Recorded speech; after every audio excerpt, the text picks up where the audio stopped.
4 দিন আগে হিট স্ট্রোকে আক্রান্ত হয়েছিলেন বলিউড কিংবদন্তি শাহরুখ খান। এখনও পুরোপুরি সুস্থ নন। তবে তাতে কি নিজের দল কলকাতা নাইট রাইডার্সের ফাইনাল মাঠে বসে দেখতে আসা আটকে রাখা যায়? কিং খান গ্যালারিতে বসেই দেখলেন নাইট রাইডার্সের জয়। দলের মতো 10 বছরের অপেক্ষা ফুরলো বলিউড তারকারও। সানরাইজার্স হায়দ্রাবাদের বিপক্ষে ফাইনালটা ছিল একপেশে। অসুস্থ কিং খানকে তাই কখনো হতাশ হতে হয়নি। ম্যাচের শুরু থেকেই উচ্ছ্বসিত শাহরুখের শেষটা হলো উল্লাসেই। 8 উইকেটের বড় জয়ে 2014 সালের পর আবারও শিরোপা উল্লাসে মাতে কলকাতা। ব্যাটিং রেকর্ডের এবারের আসরের ফাইনালে ব্যবধানটা গড়ে দিয়েছে নাইট রাইডার্স বোলাররা। বিশেষ করে 24 কোটি রুপির পেসার মিচেল স্টার্ক 8 বছর পর আইপিএলে ফিরেই শিরোপা উপহার দেয় কলকাতাকে। দলকে উজ্জীবিত রাখতে দারুণ ভূমিকা ছিল মেন্টর গৌতম গম্ভীরের।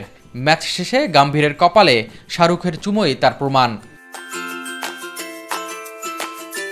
শিরোপা উদযাপনে কিং খান মিশে গিয়েছিলেন ক্রিকেটারদের মাঝে। সাথে ছিল তার পরিবার। শিরোপার জন্য যে 10 বছরের অপেক্ষা, এর উপলব্ধিও ছিল শাহরুখের উদযাপনের মাঝে। এস এম আরিফ, মাই টিভি।